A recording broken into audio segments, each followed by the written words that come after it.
Okay, so start natin. Start. So may kita nyo, nag-start ang makina. So ang problema, nanginginig, lakas ng vibration. Kita nyo yun, lakas ng vibration yan guys.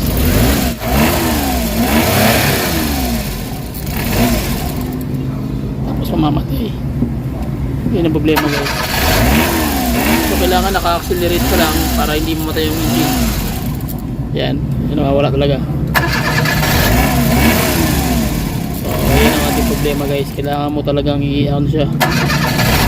So gagawin natin dito, spark plug, check natin yung kanyang spark plug kung okay ba. Dahil malakas yung nginig.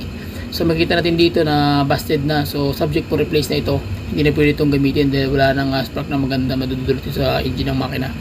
And then yung kanyang clearance valve, intake at saka exhaust, tukod na, ayaw pumasok ng otso. So problema rin. At yung kanyang fuel tank, makikita nyo naman, ayan, puro dumi, halos buhangin na. So tagilid. So ang gawin nito is linisan na lang pati yung kanyang fuel filter. So far okay pa naman, problema lang yung fuel tank madumi. So kailangan tayong ibaba yung buong makina dahil subject for top overhaul. So check natin yung kanyang valve lips. So kailangan natin itong i-undergo ng guys, tawag niyan yung lapping para mabalik yung kanyang compression. So almost lahat po yan pag kayo ng ng clearance ng valve, kailangan lahat po setting. Okay, so ginawa na natin is top overhaul lang tayo. So balik na natin guys, so malinis yung makina. And then yung clearance, check natin yung valve clearance. So pasok yung otso, panalo na at G's. So okay na yan. So makabit na natin and then check natin yung under ng engine guys after natin makabit sa engine bay. So check natin guys pag makabit natin para maramdaman natin kung vibrate ba o ano ba yung kalalabasan ng tira natin.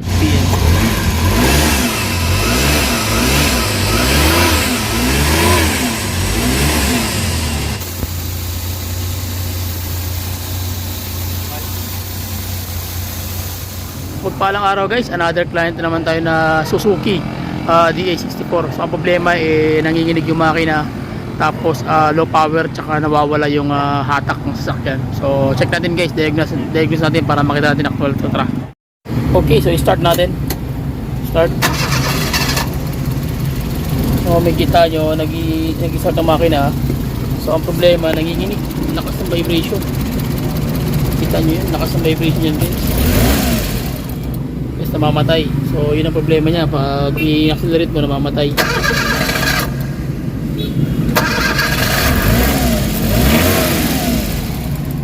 Yan, kita nyo namamatay talaga yung makina. So ito yung problema. So try natin. Okay, start.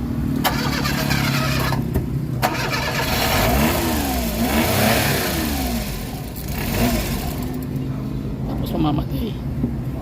Yun ang problema guys. So kailangan naka-accelerate ka lang para hindi mamatay yung engine. Yan, yun nawawala talaga. So yun ang ating problema guys. Kailangan mo talagang i-on siya. Okay, so gawin natin, compression test tayo.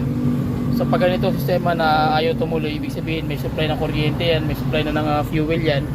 Ang problema na lang dito is yung kanyang compression, kung bakit siya bumibitaw. Okay, so let's go. Check natin guys.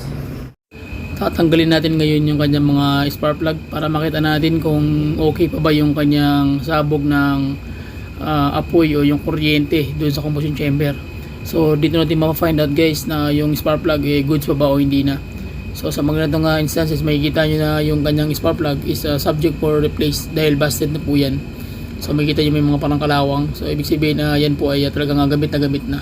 So once na mayroon kang isang makitang ganyan, palitan nyo na yung tatlo. So kailangan siyang i-replace sapagkat may na yung spark. So isa yan sa nagiging cause ng vibration tsaka yung low power. Okay, so makikita nyo halos lahat. Ayan. So almost dalawa na yan. And then yung pangatlo same lang din. So replace na yan siya. And then pagdating naman sa compression guys, makikita nyo yung compression natin dito. Nasa mga 100 plus lang siya, mga 130 average. So pag ganitong 130 o 130 below o 100 below, so loss compression na po yan. Dapat yan mag-start dyan siya ng mga 150 to 160 to 170. So mas okay po yung sabog niyan. Maganda po yung idling ng minor niyan.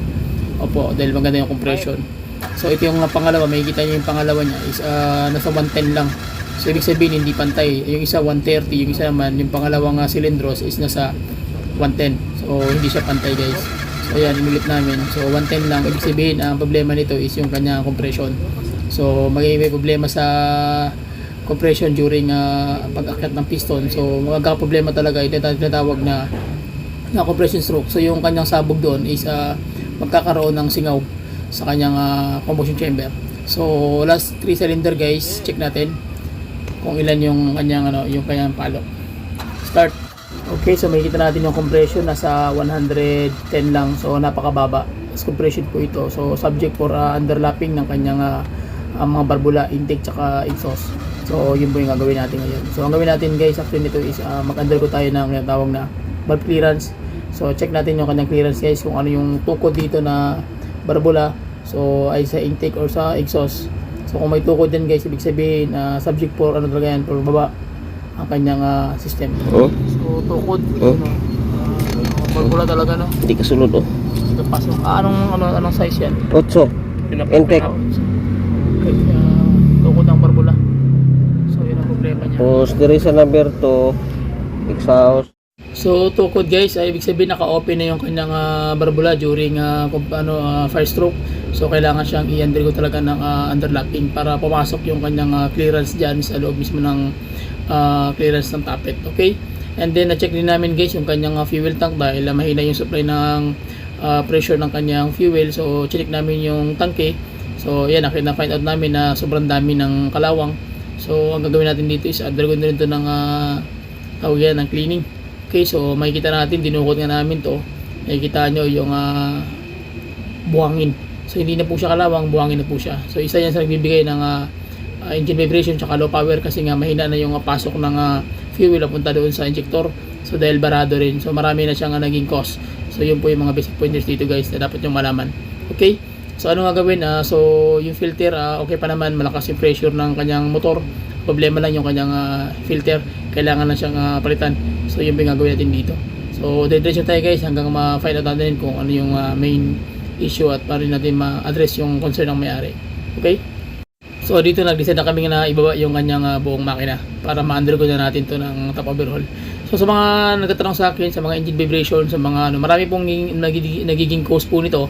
Unang-una yung wiring, electronics, sensor, especially sa fuse box, and then sa mga relay. So marami po after nyan is mechanical na. So sa engine kasi marami pwedeng magbasihan kung bakit nagkakaroon ng problema yung kanyang panginginig ng makina. So sa ganitong sitwasyon guys, kailangan siyang ihawin o i-overhaul na. So dito guys, sa ginawa namin dito, nag-undergo kami ng valve lapping o valve rephase and then valve resetting. So yung kanyang valve set at ang kanyang tatawag na valve lips, yung kanyang sa intake side and or exhaust manifold na valve lips. So kailangan siyang i-undergo ng valve lapping. So tatawag yan valve resetting guys. So kailangan siyang i-reset ng panimula sapagkat once na hindi mo siya ma-reset, magkakaroon talaga siya ng awang. So yung awang na yan guys, yun ang magiging cause ng compression leak. So kung halimbawa ang compression mo is 100%, para sumabog ng magandang sabog yung engine, mangyayari kung may singaw siya ng 20%, 80% lang yung sasabog. Kaya magugulat kayo, may mga backfire na nangyayari sa mga gasoline. So nagugulat kayo, bakit may backfire? Ibig sabihin, may singaw yung ang barbula mo, either exhaust or intake side. So yun po yung nangyayari. Kaya subject for valve reset siya o valve resetting ang dapat nyong gawin sa mga ganitong problema, especially sa mga gasoline engine, especially sa mga tawag yan yung mga maliliit, mga multicab. Kaya sa motor, ganun lang din po yung issue nito. Basta combustion chamber pinag-iop. Papayo ko lang sa inyo guys, so once na mag-valve resetting kayo, kailangan na sanay talaga kayo mag-reset. Kung hindi, pwede nyo ipaandog ng machine shop para perfect talaga yung setting ng barbula. Okay? So ang gawin natin guys, mag-undergo na kami ng assemble para dire-diretso tayo. So after nyo mag-valve lapping, so kailangan nyo i-check ulit yung clearance. So may time na sumasabit na, may time na mapasok. Tulad dito, so mayroon ipasok. Sabihin, mayroon pang kunting bawas. So trial and error po ang pag-setting, kaya hindi po basta-basta. So yun po yung sakit dito pag hindi kayo sanay o biyasa sa pag-setting. Mas magandang ipatiran nyo lang sa machine shop para wala kayong intindihin. Okay? So ang gawin natin guys, after nito is mag-undergo tayo ng overhaul. Under engine rebuild na tayo. Let's go. Basic pointers pa rin guys, magkakabit kayo at magsisetting kayo ng valves, tsaka especially yung kanyang valve set. Mas nagsasuggest po ako dun sa mga marunong talaga, especially sa mga machine shop. So dito sa amin sa Jensen, almost mga machine shop dito talaga ang yung mga mekaniko doon na talaga yung pinapatira ng valve setting. Although kaya naman namin na mga mekaniko, pero ang problema lang kasi wala tayong mga gamit talaga, especially sa mga yung may mga valve set na kailangan siyang kuhitan o yung bawasan ng konti. So kung may mano-mano mo yun, matatagalan talaga. So mas maganda na yung ipa-undergo mo na lang ng machine shop, at least pag valve resetting, valve surface, valve assemble, so isang set na lang. So setting talaga, so wala ka na talagang hahanapin pa. Kumbaga magkakabit ka na lang ng pulido ang gawa mo. Okay, yun po yung ating advice sa mga baguhan. And then timing chain na tayo guys. Ayan, nakakabit ko na rin yung chain. So makita nyo yung mga guide, tsaka yung mga timing setup nyan, yung kanyang mga marking, especially sa mga dot. Ayan, tsaka yung sa ilalim. Ayan, setup na yan guys. So meron tayong vlog na ginawa yan ng ilang beses na tayo nagulit ng mga timing setup ng K6A. So very common na po siya sa mga datihan na tulad ko at mga banggitan guys. So makita nyo yung timing mark. Ayan, may mga dot, may mga marking. So hindi na kayo maliligaw kasi tawag niya na meron na kayong guide, especially sa coloring ng kanyang chain. Okay, so yun po yung mga basic pointer. So last part is yung kanyang valve cover, at yung kanyang valve cover gasket ay kakabit na natin sa kanyang cylinder head para matakpan na ito. At after that, gagawin natin is ikakabit na natin yung kanyang buong engine mismo sa unit para diretso na at makita natin kung ano yung kalalabasan ng tinira natin. Okay, so ayan na guys, basic pointers pa rin yung vibration kanina, sana ma-address natin yun. At yun po yung ginawa natin, sobrang daming ginawa natin guys, halos ma-overhaul yung makina, and then yung kanyang fuel tank, so sobrang dumi. So yun po yung ginawa natin. So ayan na guys, ikakabit natin yan, ikakabit natin sa mismo sa kanyang engine bay para mapandar natin, and then check natin kung okay ba yung tira natin.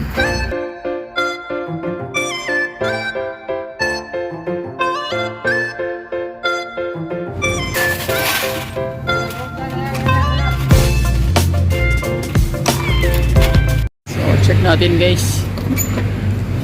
So ayan, almost 95% na yung assembly, nakabit na yung makina. So pag makakabit na lahat yan, so check natin kung ano yung kalalabasan ng gawa natin. Okay, so sige, start na kayo, naka-start na. So ayan na yung makina guys, ganda ng engine.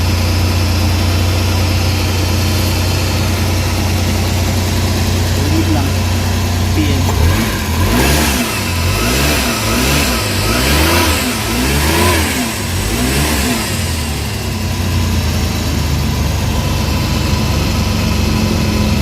Aircon. Aircon lang. Malamig na. So, panalo na. Emperador, Brad. Shout out, Brad. Panalo.